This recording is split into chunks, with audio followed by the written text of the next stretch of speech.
this beginning that you have made.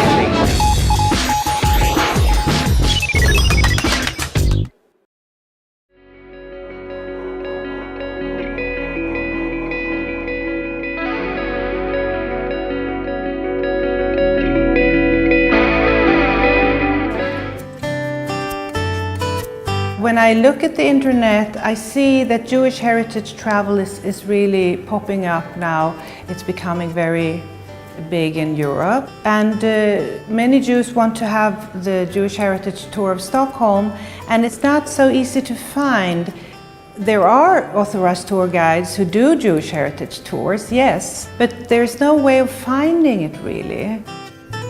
In the summer vacations from the opera, I worked as a tour guide since 2001. From the opera singer to the tour guide, I felt that there was a connection. You know, it's being on stage, performing, but also telling stories, acting and tour guide is a very close connected profession. And I found that it's so wonderful and stimulating to learn history and to learn about the place where you live.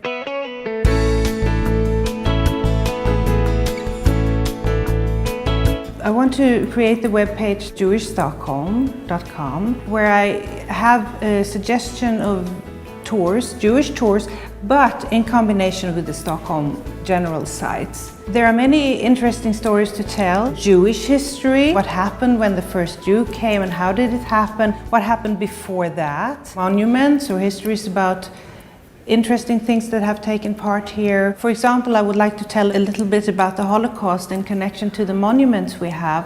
And I want to tell about the stories of my own parents. My father came as a child refugee, and his name is on the Holocaust monument.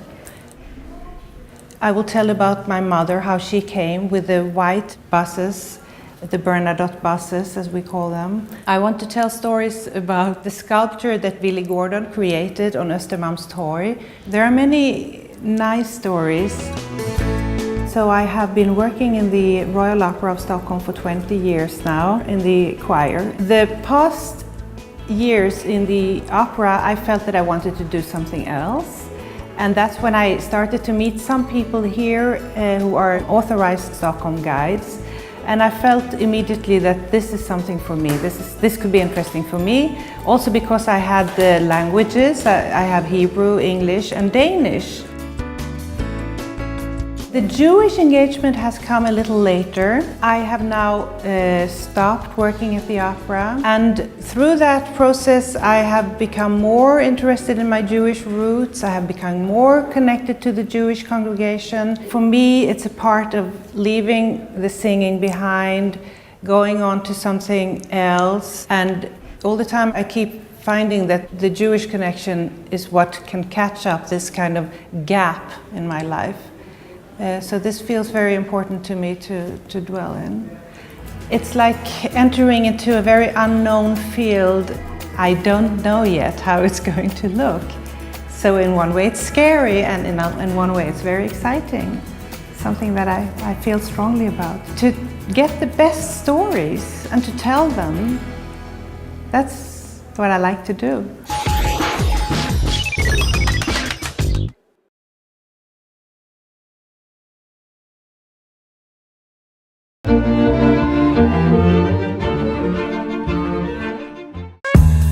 '2030 is a city that is growing fast.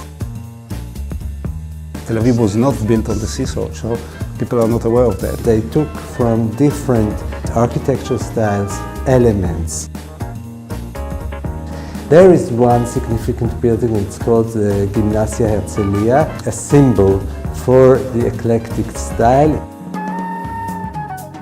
It was a very bourgeois city, the city of sophisticated shops. That was Tel Aviv in the 30s.